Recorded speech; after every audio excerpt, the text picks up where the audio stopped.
Everyone, welcome back to our channel Aarti सरारती blog में आप लोगों का खूब सारा स्वागत है। तो अभी यहाँ पे मैं आई हूँ। सबसे पहले तो ड्रेस का कुछ प्रॉब्लम था, वो मैं यहाँ पे सही करवाने के लिए आ गई हूँ। और सलून में रेडी होने के लिए आए सचिन भाई, मनीषा भाभी, वो लोग भी निकल चुके हैं। और क्या बोलूँ, मैं इतना थक गई हूँ ना गाइस। इस टाइम मैं 6 बजे आई हूँ मेकअप करवाने। 6 बजे मैं सोची थी कि रेडी हो जाऊँगी। बाबू सो गया था, घर में इतने गेस्ट आने लगे थे ना, मतलब सबको था कि वेन्यू पे डायरेक्ट आएंगे, ऐसा मैंने सोचा था कि जो मैंने टाइम बताया था। लेकिन सब फैमिली रिलेटिव्स ये सारे घर पे आ गए। तब घर पे आने के बाद कुछ तो होना मतलब बनता ही है, चाय नाश्ता पानी। इस समय मैं थोड़ा सा उलझ गई, तो ये काम मैं थोड़ा सा भाभी को दे करके आ गई। और मतलब मुझे सच में मुझे ही बुरा लग रहा है। अभी डांट तो पड़ेगा ही घर में कि मेकअप कराना ज़रूरी था ये वो। तो भाई अब कभी कभी तो करवाते हो। आज मैं सेकंड या थर्ड टाइम ही मेकअप करवा रहे होंगे मुझे लगता है, क्योंकि कभी मैं उतना ज़्यादा करवा ही नहीं हूँ। लेकिन इस बार मुझे मन हुआ कि हाँ चलो करवा लेते हैं, क्योंकि इतना थके हुए कि रेडी होने का खुद से तो मन ही नहीं कर रहा है।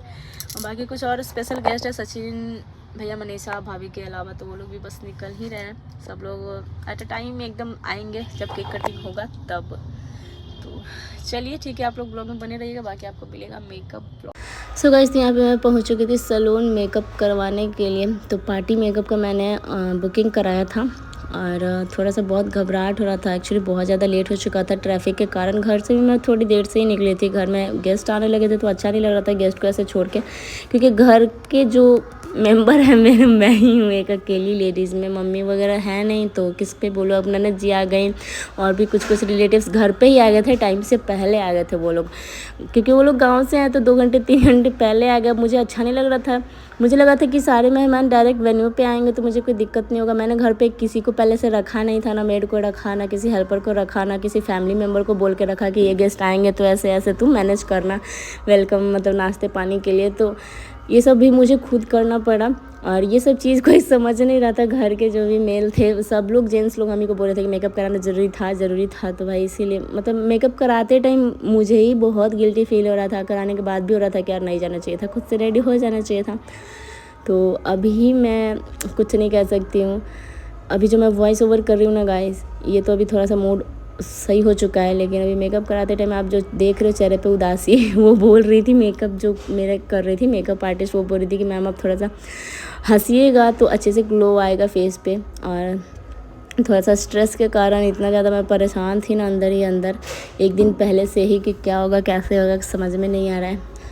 तो बार बार फ़ोन कॉल इतने आ रहे थे ना, वो लोग बोल रहे थे सैलून वाले कि आप बोलिए मत। तो ऐसा नहीं हो सकता है, क्योंकि मैं घर की ही हूँ, सारा कुछ मेरे पे ही था कि हाँ क्या क्या कैसे कैसे होना है। तो बार बार वहाँ से कॉल आ रहा था कि ये गेस्ट आ गए, वो गेस्ट आ गए। तो मुझे एक अजीब सा लग रहा था कि यार अभी उठूँ और चले जाऊँ, लेकिन जाने का कोई फ़ायदा नहीं था। ट्रैफिक बहुत ज़्यादा था, इस वजह से भी थोड़ा सा देर हो गई। भैया वगैरह सब लोग इतना मतलब ज़्यादा क्या ही बोलूँ, अंदर ही अंदर थोड़ा नाराज़ थे कि आप लोग यकीन नहीं करोगे, केक कटने का टाइमिंग था 7 बजे, कार्ड पे छपा हुआ, और मैं पहुंची 9 बजे। आप लोग समझ सकते पूरे 2 घंटे में लेट थी। पता नहीं मेरे दिमाग में क्या चल रहा था। एक दिन पहले मैं सोची थी कि 3 बजे घर से निकलूँगी और 6 बजे तक रेडी होकर वेन्यू पे पहुँच जाऊँगी। तो मैं भागी भागी आई और मैंने बोला इन्हें कि जितना हो सके अब लाइट मेकअप में मुझे जल्दी से रेडी कीजिए। और तो सच में ये लोग भी अपना काम जल्दी जल्दी से ही कर रहे थे गाइस, लेकिन मैं क्या करूं। मैं बैठने के बाद बहुत अफसोस कर रही थी कि मुझे नहीं कराना चाहिए था। तो यहाँ पे मैं बोली थी कि जो भी एरिया वो जल्दी से कवरेज कीजिए, क्योंकि आज मैं फेस वॉश तक नहीं की थी। सुबह जो मंदिर जाने के लिए रेडी हुई थी ना, शाम तक वैसे ही थी। जो भी धूल मिट्टी था फेस पे सब वैसे ही रह गया मेरे फेस पे। पानी तक नहीं मारा था मैंने, इतना मतलब बुरा हाल था मेरा। तो बहुत जल्दी जल्दी मैं इनको बोल रही थी कि आप जल्दी करो जल्दी करो। ये बोल रही थी कि मैम मैं जल्दी कर ही रही हूँ। तो यहाँ पे आईलैशेस वगैरह लगने के बाद अब जाके थोड़ा सा आई जो है वो अच्छा लग रहा था। और बार बार बोल रही थी मैं, फ़ोन आ रहा था तो बात करना पड़ रहा था, उसकी वजह से भी इनको कुछ हो रहा था प्रॉब्लम।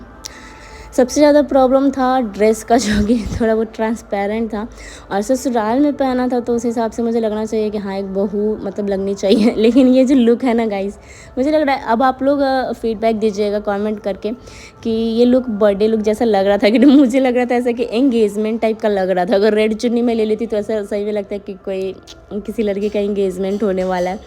तो इन लोग को लग रहा था कि मेरा बर्थडे है, तो ये लोग बर्थडे गर्ल मेरे को ही बोल रहे थे। फिर मैंने बताया कि नहीं मेरे बेटे का बर्थडे है।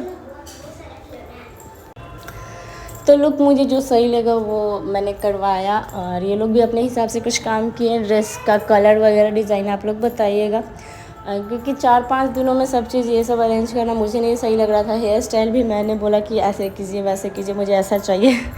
तो यहाँ पे एक हाथ में नेल पेंट वगैरह सब लग रहा था, और लैक्मे का था तो अच्छा ही प्रोडक्ट यूज़ करते हैं। मैंने देखा सारे प्रोडक्ट लगभग मैक के ही यूज़ किए थे ये लोग। तो यहाँ पे हेयर स्टाइल में बोली थी कि जल्दी से मुझे कुछ ओपन ही रखना है। तो ड्रेस एकदम मतलब लाइट पिंक था। तो ये बोली कि मैम आप मैरिड हो तो रेड नेल पेंट लगा दो। उधर सामने मेरा भाई बैठा हुआ था, गुस्सा हो रहा था थोड़ा थोड़ा, तो इसलिए मेरा मुंह थोड़ा और ही लटका हुआ था। अब मैं क्या करूँ। तो ये बोल रही थी कि मैम अब टेंशन मत लीजिए थोड़े से। यहाँ पे हैंड वगैरह में देख सकते मैंने बस ब्रेसलेट ये, और ये रहा वेन्यू का सीन। तो देख सकते हैं कितना अच्छा लग रहा है ना, मुझे तो बहुत प्यारा लग रहा है। काश ये मैं चीज़ सामने से देख पाती, लेकिन मैं जब पहुँची ना तो बस जैसे ही पहुँची वैसे ही केक कटिंग हुआ, जल्दी जल्दी सब चीज़ ख़त्म हो चुका था मेरे पहुँचने के बाद। बस कुछ लोग इंतज़ार कर रहे थे केक कटिंग का ही। तो ये है वेन्यू का लुक। यहाँ पे होगा केक कटिंग, और साइड में आपको स्क्रीन दिख रहा था।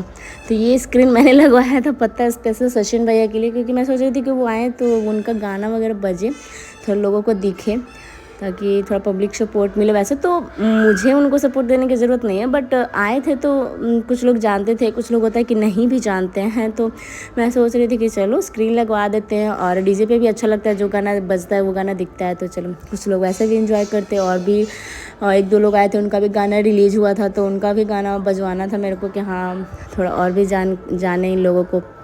तो यहाँ पे देखिए, मैं तो ये अभी देख रही हूँ कि ये गेस्ट यहाँ पे लोग आए हुए हैं, अभी और भी कुछ गेस्ट आने वाले हैं। तो डेकोरेशन तो मुझे सही लग रहा है, मैंने अच्छे से देखा ही नहीं था वहाँ पे, अब जाके देख रही हूँ।